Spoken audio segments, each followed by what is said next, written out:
This has to be just about the ugliest bowl blank I've ever made. I'd understand if you'd want to leave right now and not finish the video, but stick with me. It's going to be interesting.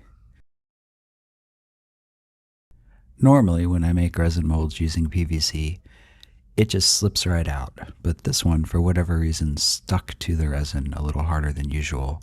So right now I'm trying to turn it until I can get the PVC pipe to sort of crack off. At least that's the goal. There it goes. Okay, let's go back in time and look at how this bowl blank came to be.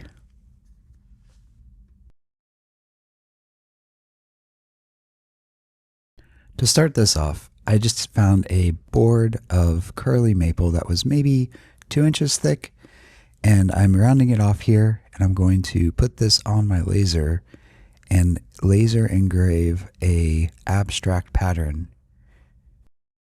I have the laser working really hard here. The power is set to 100%, and the speed is about 30 millimeters per second. I'm going to go over it with one pass, and then after that's done, I'll have it go back and do it again, just to make sure it's as deep as it can get. The reason I'm having it dig so deep is because later I'm going to fill it with resin and turn the backside off. I want this pattern to be visible on both sides of the bowl.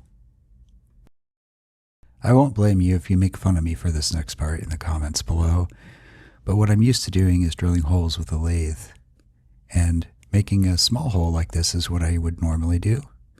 And then I would come back with a bigger Forstner bit and make the hole larger. But you see, that doesn't work without the lathe, and it just bounces all over the place. The good news is this hole doesn't have to be perfect. It just has to give the resin a place that it can get down to the bottom of the blank. Recognize this? That pesky PVC pipe? I put plastic underneath and taped all around it.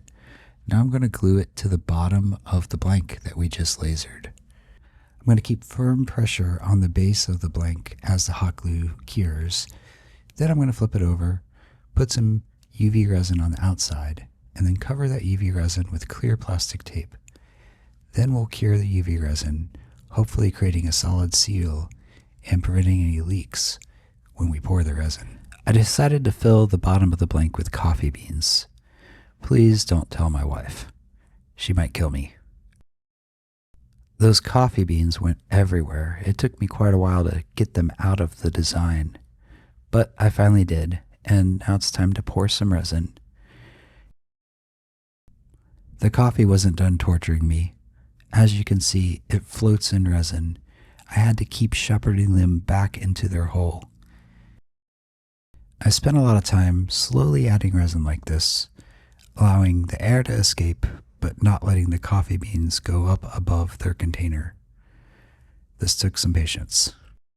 Now it's time for the pressure pot.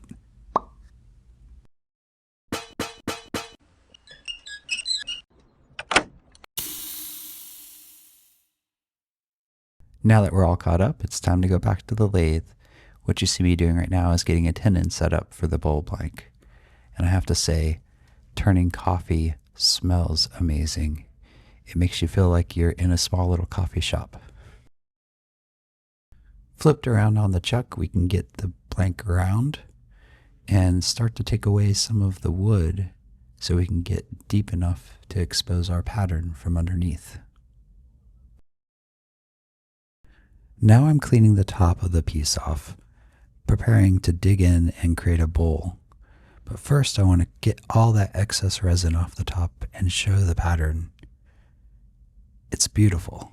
I'm really happy with it at this point.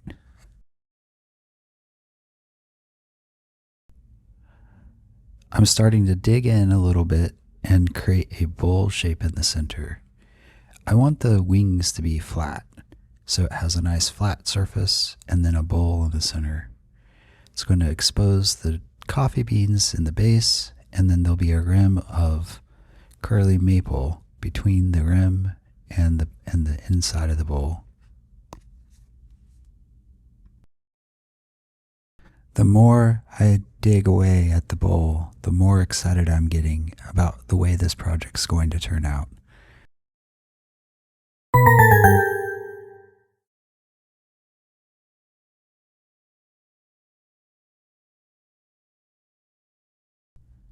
As you can see, the damage is extensive. I can always try this technique again in a future video, but for now, let's salvage this project. The first thing I need to do is create a new tenon. Luckily, there was enough of a tenon left for me to get the bowl centered back on the lathe. And it looked like the failure happened because the coffee just wasn't strong enough. So this time I made the tenon a lot thicker. Now I have to get rid of the old tenon. So just quickly put it on the lathe and get my parting tool and take it right off and cut the little excess off with a hacksaw. This part hurts my soul, but I have to remove the extra rim that I was so happy about. With that cut off, now we have a little teeny tiny bowl. Now we can get back to work. I'm going to carefully hollow the rest of the bowl out and get this blank backed around. You can see it's a little wobbly there. And now we're going to clean the bottom off, get it round again as well. Now that the bowl is much smaller, I'm rethinking the way the bottom was before and making the design work with what I have now. I decided that I'm going to buff this bowl with wax. So right now I'm just applying wood sealer to it. Later when I buff the bowl, this wood sealer will help that process make the bowl shiny. For now it's time to flip it around and put it on the vacuum chuck.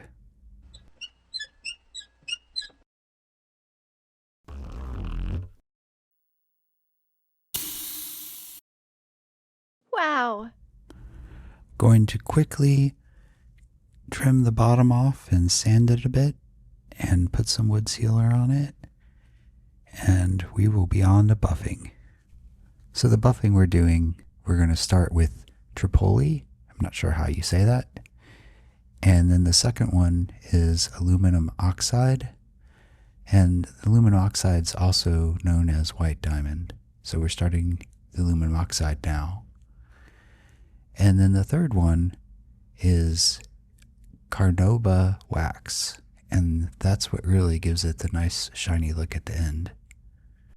With the buffing process done, let's go over to the fiber laser and make a maker's mark for this bowl. I don't know if everybody names their bowls, but it's something I like to do. This one I called Abstract Coffee. And as you can see with the maker's mark, it was curly maple, and it was completed on March 15th, 2025. Ah, my favorite part, putting the maker's mark in, calling the job done. Thank you so much for watching, and here you can have some close-up looks.